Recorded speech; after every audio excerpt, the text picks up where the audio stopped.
CYC, Christian Youth Channel.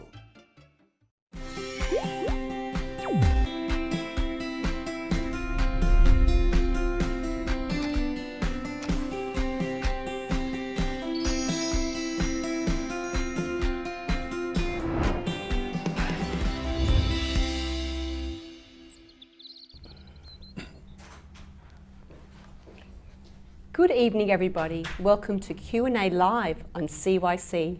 Tonight we will discuss grief, an important, normal response when experiencing any kind of loss. And we have a very special panel tonight. We are joined tonight by Charbel Iskander, who's a superintendent of St. Mary and St. Mina's Church at Bexley. Welcome, Charbel. Hi, Tess. Thank you for joining us.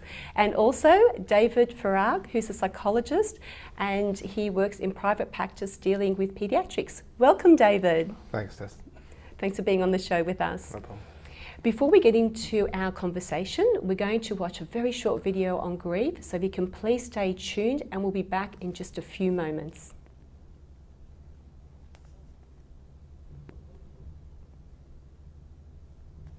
We often say we're heartbroken, but it might be more accurate to call it brain broken, given the role the brain plays in grief.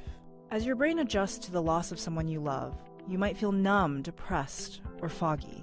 But moving through the stages of grief is natural and healthy. It helps you process your loss and begin to move forward over time.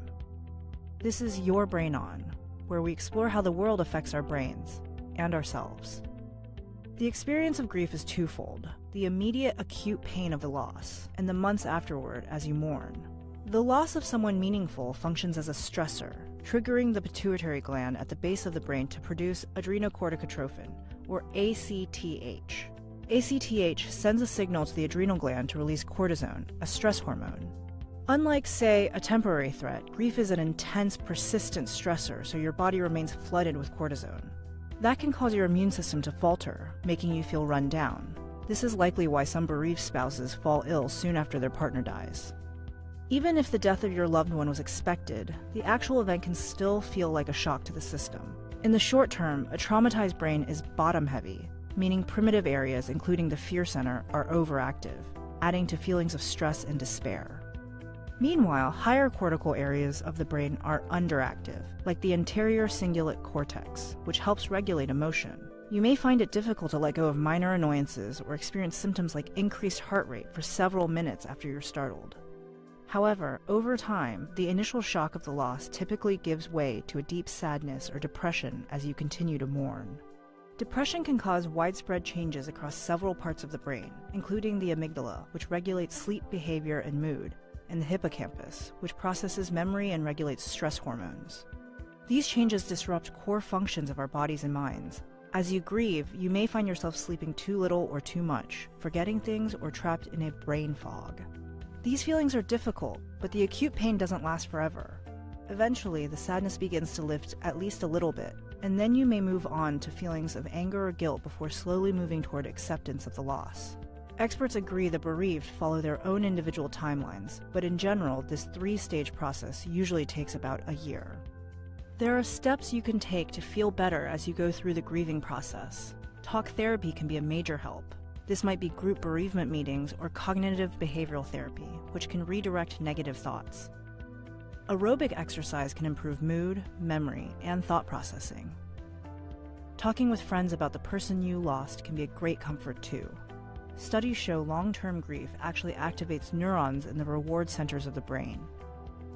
And recalling the time spent with those who have died reminds us that the memories still live on.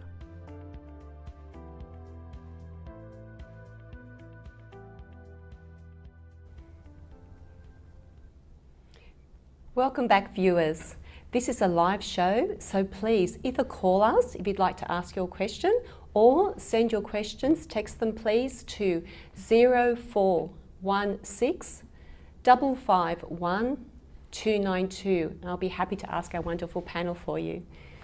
Charbel, can you please explain a little bit about grief as a normal response to loss and how it manifests itself in people? Yeah, I've got a textbook definition for you. So grief is an experience of deprivation and anxiety which can show itself physically, emotionally, cognitively, socially, and spiritually. These losses could be the death of a spouse or a friend, a loss of a pet, loss of a job, or a home, an end of a friendship. So these, so grieving though is a very normal process, and everyone goes through it, and it can have, the grieving itself can have intense sorrow, pain, loneliness, and sometimes it shows itself physically. So people could stop eating, for example, or eat too much, maybe stop leaving home and staying home all the time. So yeah. Yeah, and in terms of, are other sort of patterns like, sleeping and physical activity, how does that weigh out with grief? Is that a normal thing that would happen during the grieving process, or? Yeah, yeah, absolutely. Certainly some of the effects of grief can impact sort of the big aspects of life, like sleeping. Yes. As the video said, sleeping too little or too much. Yes. You can have those significant fluctuations in diet and appetite. Yeah. Again, putting lots of weight on or losing lots of weight, just I suppose depending on the person. Yes. So you can have those extremes in reactions, absolutely, and every person is different. I think that also depends on the situation as well. Yes, yeah, absolutely. And so, Charbel, just going back to the stages, if you could call them normal stages, because, of course, in doing the research on grief, everyone experiences it very differently. So what do, I guess, most people consider to be the normal stages of grief? Yeah, so there's 5 stages of grief, and the first one is denial, and that's like a defense mechanism that buffers the initial shock and really numbs the emotions. After that comes anger, and you'll ask yourself questions like, why has this happened? Or why has God done this to me? Or if I was there, something, if I was there, this wouldn't have happened, for example. Stage 3 is bargaining, and especially us as Christians, we try to bargain with God, where we say, if I do A and B, will you prolong this person's life? Or for example, I've heard parents who love their children, and they say, could you take this disease away from my child and give it to me? Yes. So it's that bargaining with God. And stage 4 is depression. This is where the reality really sinks in. The death has happened. The person has accepted that they're sick, and the feeling of loneliness or emptiness or sadness really starts to kick in. Yes. And the 5th stage is acceptance, where the person accepts that it's happened, the death has happened, they've got to live with this sickness, but there's more of their life that they've got to live, and they live their life while experiencing that death or health problem. Or loss. And I probably a lot of the time we'll spend talking about, a loss of a loved one, because that's very prevalent in our life. One of the major things that cause us grief, but also there are things like loss of job, as you said earlier, like loss of a pet, loss of a relationship. And so I guess that acceptance is, it really has a lot of sort of challenges, no matter what regard. So yeah, absolutely. And I think a lot of that ties into loss of identity as well, which a lot of people don't think about when they go through grief or bereavement or are experiencing some degree of loss. Because usually, their identity is tied up to something or someone else. And when that happens, it's almost like you're losing a part of yourself as well that you suddenly have to come to terms with, and you can't do anything about that. You're now faced with this idea of you've lost part of yourself, and you have to try and regain it or remold it somehow. It really is a life-changing experience, isn't it? Because what you're saying, if you lose that part of yourself, then life just changes, and we have to somehow reinvent or whatever we need to do to get through. Yeah. So David, could you maybe talk about when grief becomes unhealthy? Yeah. What should we look for, or what, if we're experiencing certain things, when should we maybe seek help with that? Yeah, absolutely. And I think it's a really important concept to talk about. Charbel mentioned the stages of grief before, And it'd be quite nice if, I suppose, when we experience grief, you know, because we have to, we can't avoid it, that it would logically follow that progression of steps and ideas. But unfortunately, like most things, it can take an ugly turn or an unhelpful turn, and it can develop into what we call pathological grief. And there is a significant difference between normal grief and pathological grief. So that's when, I suppose, you're experiencing the same symptoms of grief, but in greater intensity. So intense shock, intense denial, intense anger, intense depression. So you it's the same kind of symptoms, but suddenly they're much more raw. Yeah. And not only are they raw, they're also experienced longer. So they actually, the symptoms are longer in duration. So not only is it more raw, but it's longer. And what then tends to happen subsequently is that individual can develop their own mental illness or mental health concern.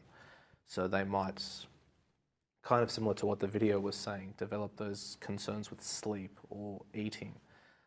You might have low mood or low motivation. You might have that irritability or that social avoidance where we don't really want to engage with the outside world.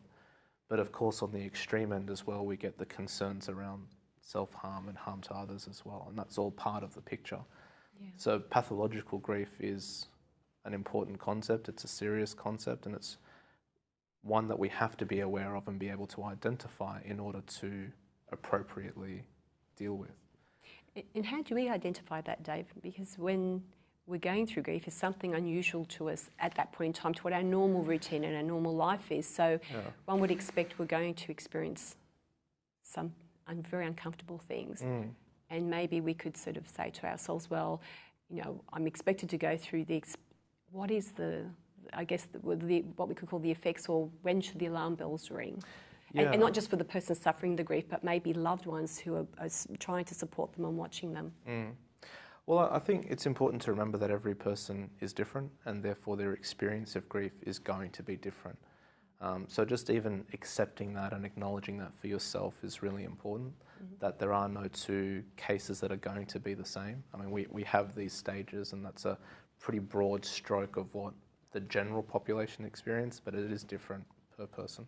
Yeah. But if I just speak generally for a moment, I think what some people can consider are the three key processes, I suppose, to pathological grief, and then the three contributors to grief as well. So I'll start with the processes. First one is called splitting.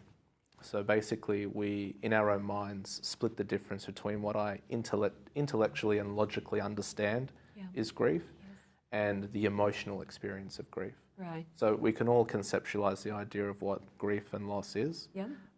But in my mind, when I'm going through it, I might focus on that and try and avoid the emotional experience of grief. Okay. And that's where we're trying to keep our emotions aside, park them over there, and forget them, basically. Yes. Yeah. Which, as we know now, is not a helpful way of dealing with it.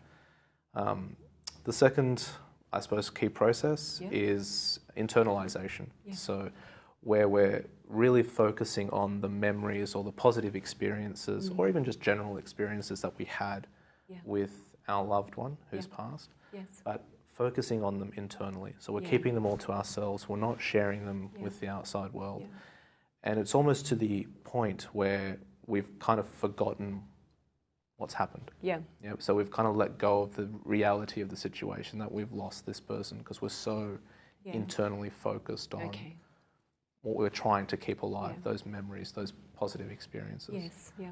And that's unhelpful. Yes, yeah. Conversely, the third process is externalization. So where we're obsessing or fixating perhaps on an object or an item that belonged to the loved one that passed. Yes. And again, it's to the detriment of what's happened in reality. So we're no longer focusing on the fact that they've passed. We're trying to hold on to that memory through that physical object. Sure. And what about some of the effects of grief? Yeah, so there's plenty of effects, of effects of grief. So we've got emotional effects and physical effects as well. I suppose just to run through some of the broader ones, guilt is a Yes. really big one, Yeah. where we can start to reminisce and reflect on all those previous experiences that we've had Yes. with our loved one that's passed, Yeah. and start to count them as lost time perhaps, and we start to feel guilty as a result of that. Yeah. So that can be something that deepens the Oh, sadness, grief. I suppose, and the grief. Yeah. Yep. A big one though is helplessness. So that feeling of being unable to prevent the loss, or being unable to help, or to feel almost like a bystander, where you're just watching it unfold and there's nothing you can do to prevent it or to stop it. That feeling is quite a significant contributor to grief, because of course we want to be there, we want to help, we want to, if we can, do something to prevent this from happening. Sure. And sure. we can't. Yeah. So that feeling is quite a big one, but as well, if I can just quickly add this in, the feeling of doubt, which is something again that we don't often think about, but that we often do. Okay. So that idea of, why did this happen? Why did it have to happen this way? Yeah. Why did it have to happen at this time? And suddenly those what type questions or what if type questions start to play around in our mind and increase that doubt. Yeah, and can we talk a little bit about fear? Because I know in doing some of the research for this show, fear seemed to be a very prominent type of experience through. And then maybe Charbel can add a little bit as well from his own experience. Yeah, absolutely. And I think that falls into the idea of the emotional effect of grief, where you've got that fear, you've got anxiety, you've got anger, you've got loneliness, and all those are contributing factors to grief. So what type of fear are we talking about? Because fear is a very big it is. area, yeah. Yeah, I mean, it could be a multitude of things. It could be a fear of the unknown. Conversely, the fear of the known. So you know what's about to happen, yet again that helplessness seeps in, where you can't do anything about it to stop it. Fair enough. That fear of what life is going to be like post this point, and how that will play out. Will I get the support that I need from others? Will I have support? Will I be able to cope? Yes. So there's many different types of thoughts or thinking processes that kind of contribute to that fear, and that's quite logical. It's quite normal. We're about to go through a big life crossroad moment. Yes, Without the roadmap to deal with That's it. the thing. Yeah. Yep. And what do you do? Exactly. We just thank you. We're just going to take a very short break. Please join us after the break, because we're going to talk about some very useful ideas on how to support loved ones struggling with grief, and most of all, unhelpful things to say. So for your entertainment, we have a lovely song called The Prayer, and that's sung by Nora Bunu. And accompanied also with her is Claudio Acosta. So please enjoy, and we'll be right back. And don't forget to send those questions in. I pray you'll be our eyes and watch us where we go, and help us to be wise in times when we don't know. Let this be our prayer when we lose our way. Lead us to a place, guide us with your grace, to a place where we'll be safe. La luce che tu dai I pray we'll find your light nel cuore resterà and hold it in our a hearts. ricordarci che When stars go out each night, nel ternai stella sei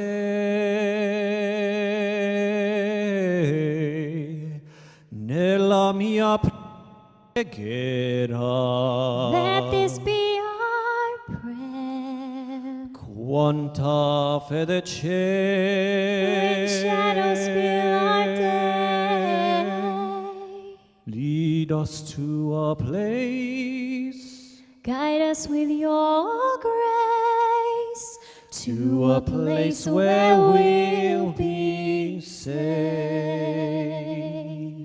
Sogniamo un mondo senza più violenza, un mondo di giustizia e di speranza.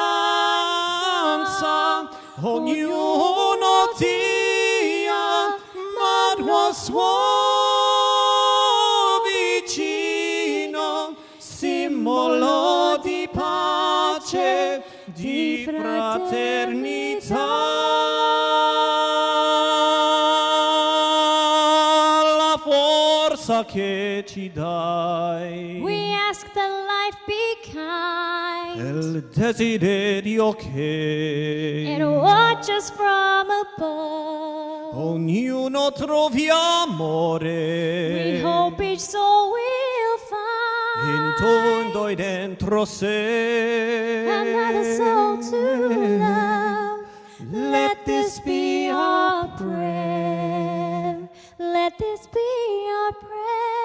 just like a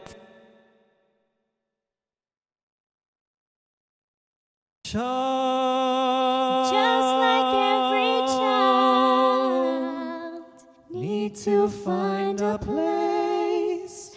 Guide us with your grace. Give us faith so we'll be safe. E la fede che hai acceso in noi, sento che ci salverà.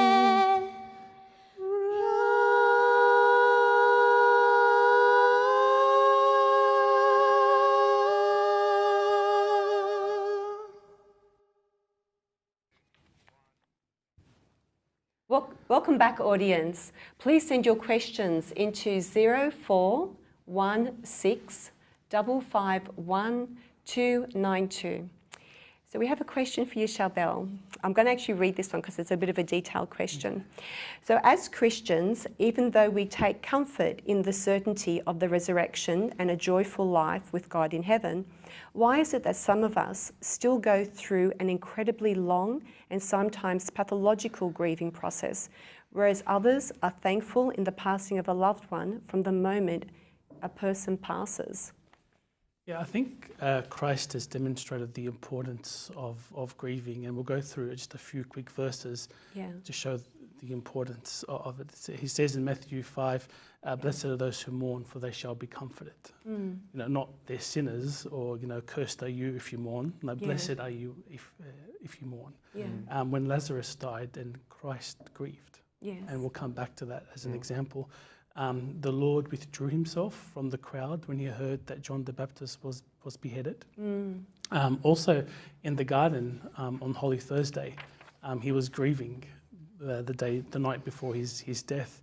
And even if you take Saint Mary as an example, when she visited the temple, Simeon told her, a sword would pierce through your own soul. And that was in reference to seeing her son on the cross suffer and die. Okay, so she grieved, and he prophesied that she would grieve. Okay, but that's one side. However, as Christians, we can always plus one to that, and that plus one is Jesus.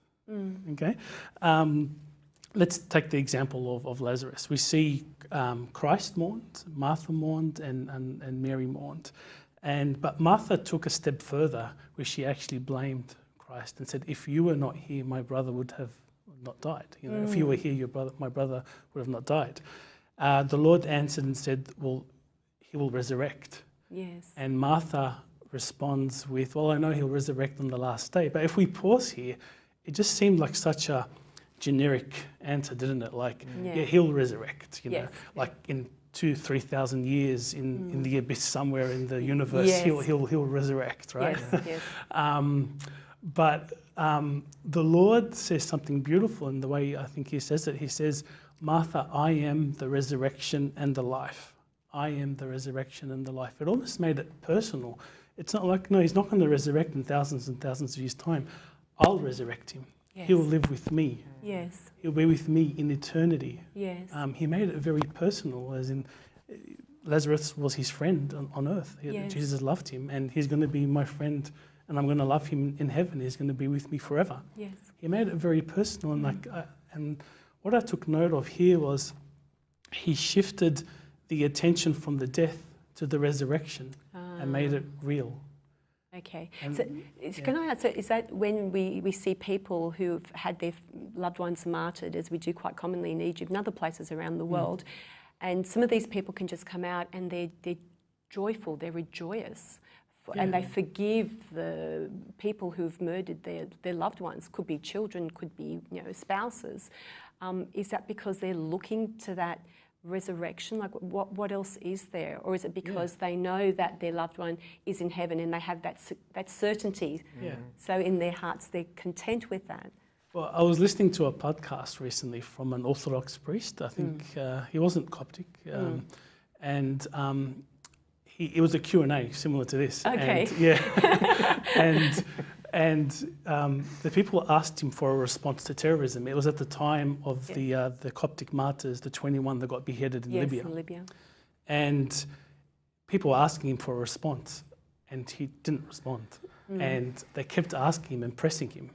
And he said, look, I'll because you keep asking me, I'll answer the question. But my answer is I don't really have an answer, because when I'm angry and upset, I don't want to answer the question or give a sermon. But he goes, I'll give you the closest thing I have to an answer. Yes. And he referred to the Coptic martyrs. He goes, I was watching a documentary on the families of the Coptic martyrs, and he was shocked to see that, well, they were grieving, but they were happy. Yes. And these are poor families living in Egypt. And they were saying, well, we have now an intercessor in heaven. Yes. My son's name will be written in the Synaxarium. Yes. And the blood of the martyrs will make the church stronger. Yes. And they forgave the persecutors, Yes. or the executors, and they said they loved them. Yes. He goes, I don't have a response for terrorism, but that's the closest answer I can give you, and the best answer I can give you. Which is amazing. And I guess I'm going to talk a little bit about my personal experience, because I was actually at a funeral today. So it was my auntie's passing, and it's we all handle it very differently. And things that actually gave me comfort was first of all, just understanding that whatever we experience, Christ is right next to us, and He's experienced everything that we've gone through. And even though we can't see Him, He's really carrying us. He's carrying us so much. And then I was blessed enough to see my auntie the week before, and she'd had an amazing transformation from being quite scared and quite worried to just being quite at peace. And I said to her, Aunt Vivi, please promise me something. When you go to heaven, you'll remember me. And she smiled, a beautiful big smile. And then I said to her, when you see Holy Mary, because she's Catholic, I said, please say hello to her for me. And she smiled even more. And it was so beautiful. So in her, all the difficult things she was dealing with, I can't even imagine, because she was passing with cancer, was the last stage. But that gave me so much peace. And even, today at the funeral, it was interesting to see everyone deal with things in their own way. Some people were very upset. I was sitting at the back of the church smiling, because I just had those beautiful memories. Everyone probably thought, what's wrong with that woman? But another thing that did actually happen to me on the coming back, because it was a very big drive, was coming to do this Q&A tonight. And we have a big part of a member of our team, Steve, and he's always so supportive. And he almost didn't get here. And I said to him, I've had this situation. And he said, I'm coming. And just having that comfort of knowing, it's the small things, just someone being there, it just made me feel like normal again. Yeah. All the grief that, experiencing and what happened through the day, you just have that bit of normality. And I find that even when I was listening to videos on the way there, that they were saying, like, just helping people go through, being there for them. I think sometimes we tend to say, they need time alone. We need to give them space. I don't know if that's necessarily a good thing, because that was my experience today. So maybe you could share. Yeah, I think that's a common misconception almost, that you know, when someone's going through something like this, they need to have their own time and space to go through it themselves and to go through it privately, and you don't really want to impose upon that time or space. Yes. And I think to a degree that's true, but I think also everything in balance, you do need to be there for people. And Yes. just even doing the simple things like just being there in the room or being proactive and helping with little different tasks or responsibilities can make a huge difference to that person's mood. Because I think it gives them brings them back to almost normality, what they used to know before this grief happened. So even if there's moments of that, it's still very important to help them while they adjust to the next level. That's right. And Charbel, I think you said you had some experiences or that you might like to share with us on some people going through grief or... Through grief. Yeah. I was going to talk from the Bible. Actually, I'll tell you what we'll do. Still relevant. I'm just moving it around, but I'm so sorry. Actually, before we do that, because it's very important for the audience, I think, and I really would love them to understand, there are some very unhelpful things that we can say to a person going through grief. So we could quickly cover off on that, and then maybe we'll finish with some lovely, stories, or we can share some things. So maybe David, Charbel. So there's certainly many different things not to say.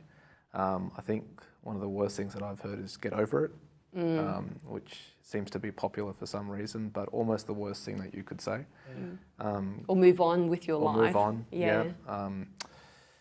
Another one is potentially saying, this was God's plan. And that's perhaps a strange one, but at the same time, I think someone who's grieving or experienced a loss doesn't want to hear that at that point in time. Yeah. The feelings are pretty raw and exposed, and you just want to miss your loved one. And I think that's okay without having to hear that this is part of a grand design. Perhaps that's something we keep in the back of our minds as opposed to in the forefront. Yes, yeah. And perhaps one thing that really amazed me, actually, and I never really thought about it until preparing for this show, is that we tend to want people to forget about I find love is very connected with grief, because you're losing something you love, whether it's a job, whether it's a person, whether it's so many things, a relationship. And we want them to forget about that. Yet when I walk into a church, we're surrounded by icons and pictures of all these people that have passed. And we celebrate them, we remember them, we yearly have a commemoration of them. And it's like, why do we do that as Christians? Well, Christians, anyone, why do we want people to stop loving that person? Because that love doesn't die. The person has temporarily passed, the flesh is not here. And I just found that really, really interesting. So I don't know if you would agree with me, Charbel or David? Yeah, I do actually. And I think it's really important to keep those memories alive in a healthy way, in a correct way, and not to try and hurry the person along to forget them or to get over the feelings or to pretend like this didn't happen just so we can feel like we're back to normal. I think that's a really important concept. Normal has changed now, and that's okay. Yes. And we just need some time to feel better about this. Yeah. And I know a person who got a book, got all these photos of her father who passed away, put them in a book, and just started writing the memories that they had and they experienced together, and that was her way of coping. Yes. So you don't have to shut out the emotions or the memory of that person. Yes. They're alive in heaven, and you can share or you can think of the memories that you had with them while you were alive, and I think that helps. Yes, and I imagine when that person does pass, especially if you're a loved one, you don't want the world to forget. No. They were so special to you, so you want to remember them. And I guess having a ritual, I heard this also, which is pretty much what we're saying here, and I guess that's in a healthy way where we do have times where we remember them, or anniversaries or birthdays, and we come together, remembering the happy times and what we've experienced. So, Charbel, just maybe on a spiritual side of things, would you like to share some things with us?